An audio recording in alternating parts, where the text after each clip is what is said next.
ये फॉर्मूला से reducing balance वाला भी। चलो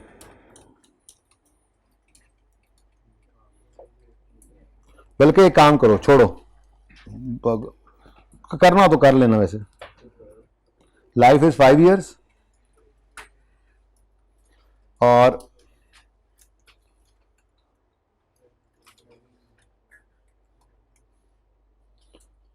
ऑन यकम जनवरी 22 this asset is upgraded. Upgraded है तो मतलब बाकी बातें मैं ज़बानी कह रहा हूं, इसकी शायद लाइफ भी बढ़ गई है, इसकी शायद प्रोडक्शन टाइम कम हो गया, कैपेसिटी बढ़ गई है, ठीक है ना। Is upgraded at a cost of ₹50। ठीक है जी। अच्छा, अब calculate depreciation and book value at 31 दिसंबर, बल्कि यूं करते हैं, मैं वर्किंग कर देता हूं, ठीक है ना। Calculate depreciation and book value फिलहाल यूजिंग स्ट्रेट लाइन मेथड।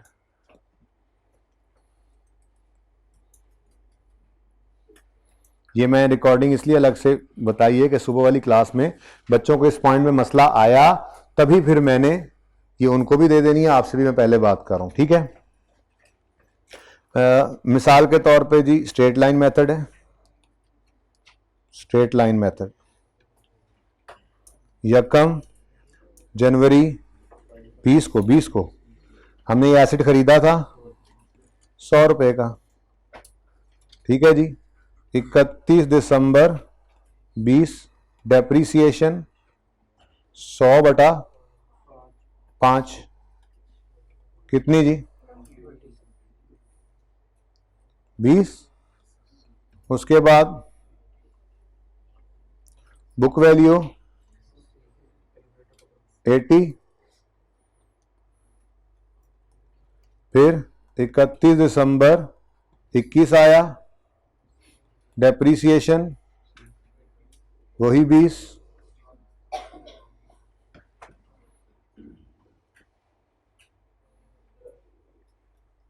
और बुक वैल्यू कितनी आ गई? अच्छा 60। थोड़ी देर के लिए आप ना लिखिएगा 60, ये बुक वैल्यू है। 31 दिसंबर 21 जिसे हम यकम जनवरी 22 भी कहते होते हैं, ऐसे ही है। अब इस दिन क्या हुआ है? इस दिन हमने 50 रुपए की एक अपग्रेड कर दी है, ऐसे ही है। इस अपग्रेड को अब हमने ऐड करना है, तो एसेट तो हमारा 60 पे ही पड़ा है ना, कैरिंग अमाउंट तो 60 ही है, तो यहां पे हम 60 + 50 कर देंगे। अच्छा, एक और स्टेप में भी जा सकते हैं।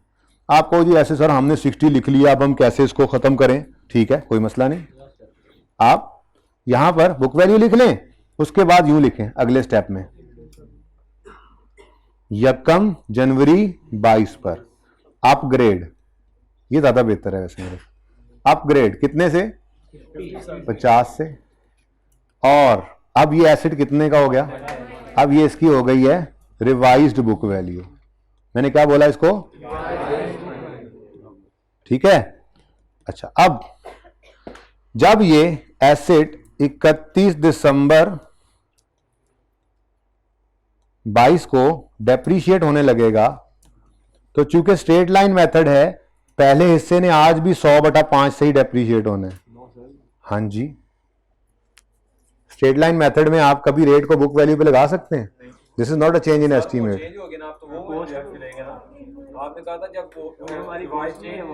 एस्टीमेट चेंज हो, कौन सा एस्टीमेट बदला है? Cost is an estimate. Life बदली है, रेजल वैल्यू बदली है, मेथड बदला है, मैंने तो कुछ नहीं बदला। वक्त बदला और जज्बात बदले हैं। अगली बात, ये जो 100 है ना, 100 ये सॉरी दूसरा 50, ये जो 50 है ना, 50, इस 50 जालिम को कहीं 5 पे डिवाइड ना कर देना, क्योंकि ये एसेट, अब ये एसेट इसका एक और तरीका भी है, शॉर्टकट भी है, वो भी बता दूंगा। फिलहाल लॉन्ग कट से सुने, ठीक है ना। शॉर्टकट भी बताता हूं। ये एसिड की लाइफ अब बाकी कितनी है? 3 साल। इस दिन खड़े होकर इस एसिड की लाइफ कितनी बाकी है? 3 साल। ऐसे ही है ना, 3 साल बाकी है ना। तो ये अपग्रेड जो आपने की है, ये फिर उतार के रख नहीं लेनी है आपने। ये अपग्रेड दरअसल ये है, ये आपकी बस थी, ज्यादा लंबी होगी। ये आपकी बस है, आपकी वैसे बस है, मुझे पता है।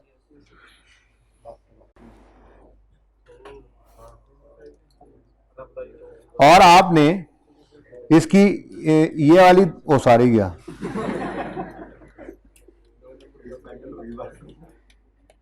अब ठीक है। अच्छा जी, ये आपकी बस है, आएगी आएगी। और ये आपने पिछली इसकी दीवार उड़ाई, 2 साल चल गई थी। नीचे एक टायर भी यहां पे और लगा लिया, ठीक है जी। अब यहां पे आपने कोई, पहले ये कोई 60 सवारियां उठाती थी, अब ये 70 बिठाना शुरू कर दिया इसने, 10 सवारियां एडिशनल बैठने लग गई।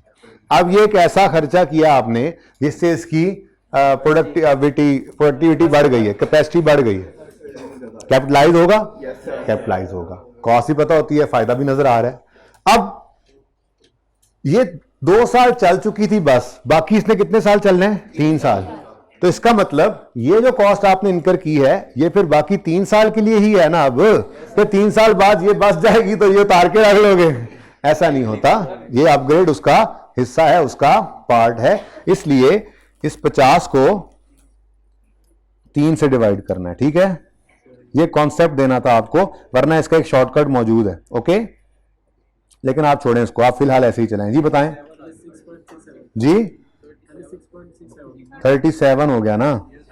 वैसे 110 को बटा 3 करो ना, तब भी आता है, लेकिन ये सोचना नहीं है कैसे आए, ये वक्त आने पे मैं शॉर्टकट बताऊंगा।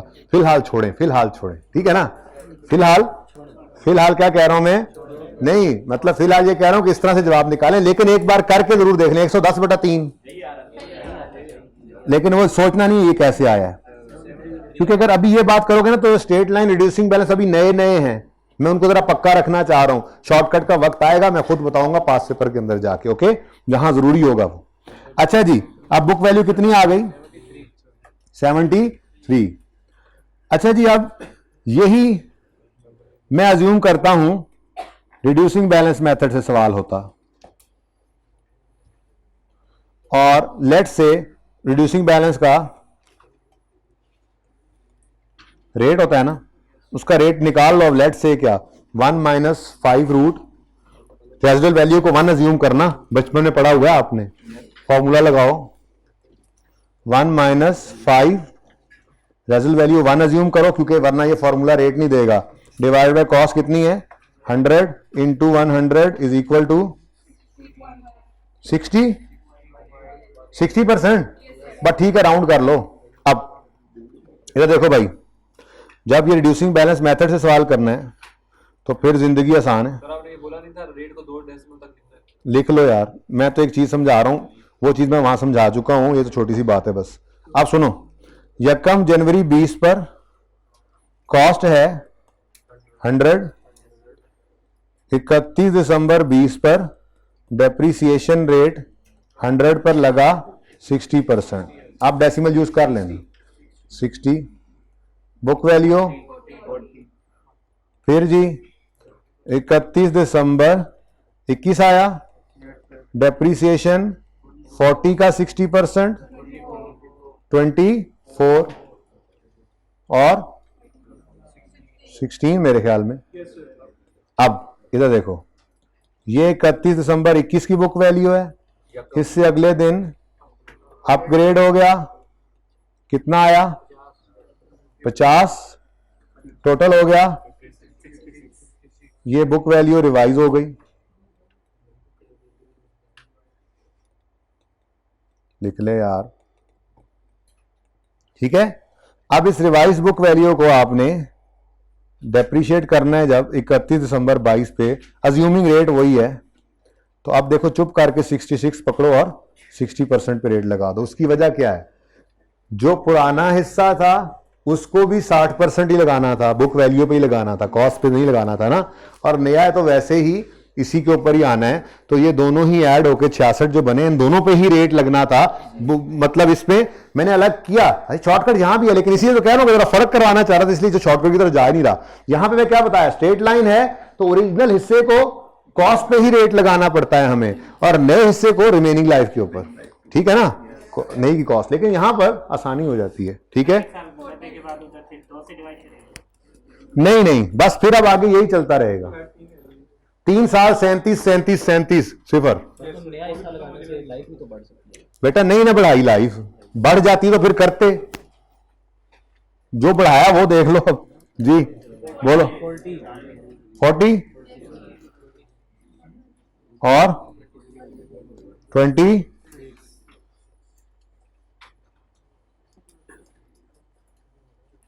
जी बच्चों, ये ऐसे ही एक थोड़ा सा आपको समझाया है। वैसे सवाल ये थोड़ा ही है, सवाल जो होगा वो आएगा, उसमें सारा डाटा होगा, आपकी मर्जी के हिसाब से सारी चीजें होंगी जिसको आप फिर चेक कर सकेंगे। ठीक है ना, ये जस्ट आपको ये एक पॉइंट समझाना था। एक मिनट, ये क्वेश्चन एग्जाम्पल है ये।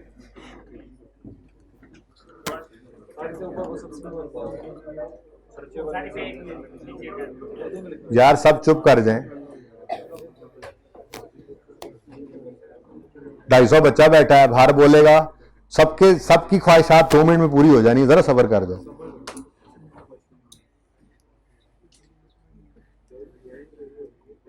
कुछ नहीं, ये खींच नहीं होगी तो सबको मिलेगा।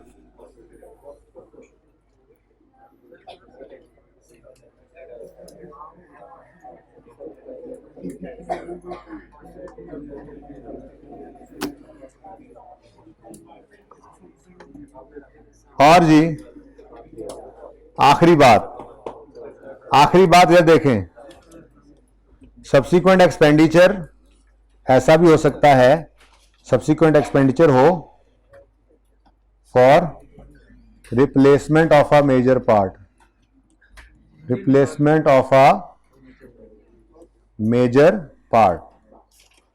अच्छा, वैसे एक और चीज भी यहां पे है, और वो है और फॉर मेजर ओवरहॉल, लेकिन चूंकि ओवरहॉलिंग की मैं एग्जांपल अभी आज करवा नहीं रहा, मैं इसलिए फिलहाल ये जगह खाली छोड़ दी है। यहां पे मैं जब ओवरहॉलिंग करवाऊंगा उसकी एग्जांपल के साथ, तो यहां पे वो भी लिख लूंगा। ठीक है ना, अगर कोई मेजर पार्ट रिप्लेस करें, जैसे मिसाल के तौर पे हमारा एक ट्रक था, यूजफुल लाइफ थी उसकी 10 साल, 3 साल गुजरने पर उसका इंजन सीज हो गया, अब नया इंजन लगाया हमने, क्या करें इस नए इंजन का?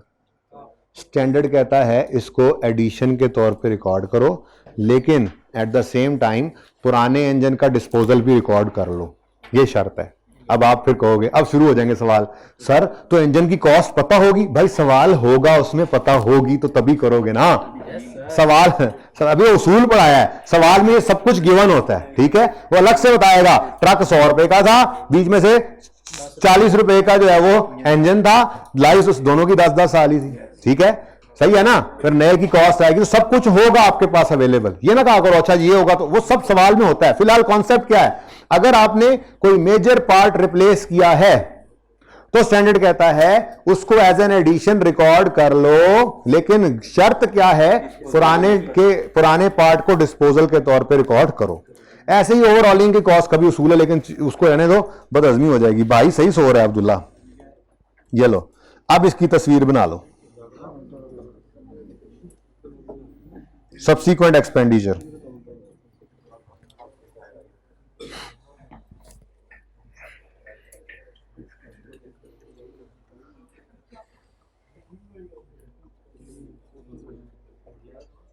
ओके सर, बाइक की नेम प्लेट जो होगी वो एचडी कॉस्ट में होगी ऐड? नहीं, पहली बार वाली कर लेना, पहली बार वाली कर लेना। जैसे बिल्डिंग पहली बार पेंट करते हैं तो वो बिल्डिंग की कॉस्ट में ऐड करते हैं, हर साल जो पेंट करते हैं फिर वो बिल्डिंग कॉस्ट में ऐड नहीं करते। हाँ तो एक दफा बदल भी लेते हैं कुछ लोग। जो एक दफा लगती है उसकी कॉस्ट ऐड करोगे ना। वो रजिस्ट्रेशन कॉस्ट में आप जो जमा करवाते हो रजिस्ट्रेशन कॉस्ट, उसमें वो मुफ्ती आती है, अलग से पैसे तो नहीं देते ना, तो आप ऐड करो। अच्छा जी, बाकी फरमाइशी सवाल बाद में, ये मैं कल पढ़ाऊंगा। ये क्या मैं पढ़ा रहा था, फिलहाल आ जाए जरा इधर। ये चीज लिखी हुई यहां पर भी है। भाई आप लोगों को बोलने का नहीं कहा, जो बोलता हुआ नजर आएगा वो कल क्लास से बाहर होगा, please. Cost of day-to-day servicing of items are recorded in profit and loss as incurred, usually as repair and maintenance. यही पढ़ा, रेवेन्यू एक्सपेंस। पहला पहले ट्री के पहली शाख का पहला उल्लू ये था जी। फिर subsequent expenditure relating to PPE after their initial acquisition, subsequent की बात ही हो रही है ना, is capitalized if it meets the criteria for recording. In practice, this usually means that expenditure is capitalized if it is, कब normally capitalize होता है, if it improves the asset, मतलब enhancing performance या extending its life, is for replacement of a, is for a part replacement of part, provided replaced part is de-recognized, पुराने वाले को आपने dispose किया है। और तीसरा है रिलेट्स टू मेजर इंस्पेक्शन और ओवरऑल, लेकिन ये मैंने अभी आपको पढ़ाया नहीं, इसलिए इसको आप अभी पढ़े नहीं, अभी छुट्टी नहीं हुई, सर भी छुट्टी पे 2-4 मिनट दे दो। अच्छा सुनो, नहीं पूरा नहीं ले सकता लेक्चर, आगे मैंने FR2 जी। इधर देखें जी, पास पेपर 1 जो है, ये चैप्टर नंबर भी मैं बदल दूंगा, सिर्फ चैप्टर नंबर ये वाला बदलूंगा, वो जो चैप्टर 7 है वो वही रहेगा। चैप्टर ये वाला नंबर इसलिए बदल दूंगा कि आईके ने अपनी किताब में चैप्टर नंबर शफल किए हैं तो एक जैसे हो जाए, जरा आसानी रहती है बाद में आप लोगों को रेफर करने में, ठीक है ना। तो ये चैप्टर 3 हो जाएगा हमारी बुक का जो अब आएगी। अच्छा सुने, कॉस्ट निकालनी है और डेप्रिसिएशन निकालनी है। इसमें सिर्फ एक ऐसी चीज है जो आपको शायद पढ़ाई नहीं थी, LC ओपनिंग चार्जेस। तो जुगाड़ भी लगा सकते हो आप। आजकल तो हालात जो आप हर रोज सुनते हो, एलसीआं नहीं खुल रही, एलसीआं नहीं खुल रही, चीजें नहीं आ रही, इंपोर्ट बंद है, मतलब इंपोर्ट के लिए एलसी जरूरी है, जरूरी खर्चा है भाई, इतना याद रखो, ऐड करना है, ठीक है। बाकी डिस्कस करूंगा, जाहिर है। ये सवाल बहुत इंपॉर्टेंट है, दोनों इंपॉर्टेंट है वैसे तो, लेकिन इस सवाल के अंदर मसला क्या है, ये सारी चीजों में से आप कॉस्ट तो निकाल लेंगे, मैं सवाल ये करवाऊंगा, ठीक है। फिर मसला ये है कि मशीन ऑर्स में लाइफ गिवन है, मशीन ऑर्स यूज ड्यूरिंग ये वर इतने इतने इतने, यानी आउटपुट मेथड लगना है। एक तो ये मसला है इसमें, और दूसरा वो मसला नहीं है आपके लिए। ऑन यकम जनवरी 15 ये हमने लिया था 13 में, 2 साल के बाद 15 में Delta decided to upgrade the machine by adding a new component at a cost of 1753,000। This upgrade led to a reduction in production time, improvement efficiency आई, और goods being manufactured by the machine जल्दी। The upgrade also increased estimated remaining life। तो भाई ये तो capitalise होगा। अब method output है, कोई मसला नहीं, आपको जैसे सिखाया है, जो बुक वैल्यू पड़ी हो 31 दिसंबर 14 की, उसके अंदर आपने ये 1753 ऐड करना है, टोटल कॉस्ट को डिवाइड करना है, टोटल ऑर्स से मल्टीप्लाई कर देना है, लेकिन ऑर्स भी बदल गए हैं, लाइफ बदल गई है, तो रिमेनिंग लाइफ निकाल के उससे डिवाइड करना, और जो साल में, तो ये जाहिर है सवाल मैंने तो करवाना है, लेकिन पहले मैंने कल अब चेक करना है। ये अब जो है ना, जिनको आदत पड़ गई हाँ करवाना जो है कल करवाएगा, जो हम क्यों करें, कल उनको माफी नहीं मिलनी। मैंने अभी नहीं कहा बंद करें, अभी मैंने आपको आउटपुट मेथड जरा दिखाना है 2 मिनट में। क्वेश्चन, ये एक छोटा सा क्वेश्चन पिछली क्लास में मार्जे वजूद में आया,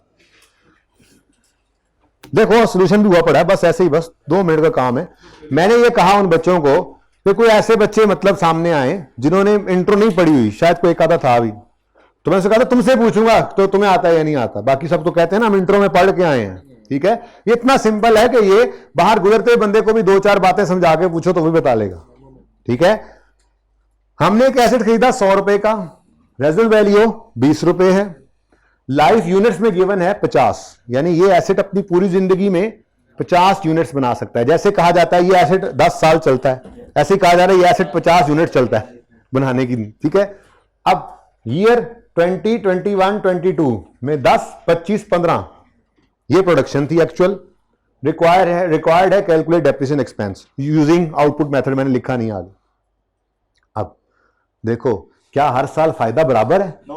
स्ट्रेट लाइन नहीं लग सकता। वैसे भी क्या हर साल फायदा कम हो रहा है? पहले साल कम है, फिर ज्यादा है, फिर कम हो गया। रिड्यूसिंग बैलेंस भी नहीं लग सकता, ठीक है ना। और सम ऑफ ईयर भी रिड्यूसिंग बैलेंस जैसा ही होता है, उसको भी साइड पे करो, फजूल सा मेथड है। तो फिर यहां पर हमें जरूरत पड़ी आउटपुट मेथड। अब आउटपुट मेथड कोई मुश्किल मेथड नहीं है। हमने स्ट्रेट लाइन मेथड में क्या किया था? कॉस्ट को डिवाइड किया था लाइफ से, ईयर्स से। कॉस्ट को डिवाइड किया था ईयर्स से, पर ईयर डेप्रिसिएशन आ गई थी। यहां पे कॉस्ट को डिवाइड कर देंगे टोटल यूनिट्स जो उसने बनाने हैं, तो पर यूनिट डेप्रिसिएशन आ जाएगी। अब जिस साल में जितनी आउटपुट होगी उससे मल्टीप्लाई करते जाओगे, उस साल की डेप्रिसिएशन आती जाएगी। जिस साल में प्रोडक्शन नहीं है उस साल में फिर डेप्रिसिएशन भी नहीं, ठीक है। तो फॉर्मूला है ठीक है, मुझे पता है, ठीक है, ठहर जाओ तुम, ठीक है सर, बार बार कह रहा है, ठीक है जी। कॉस्ट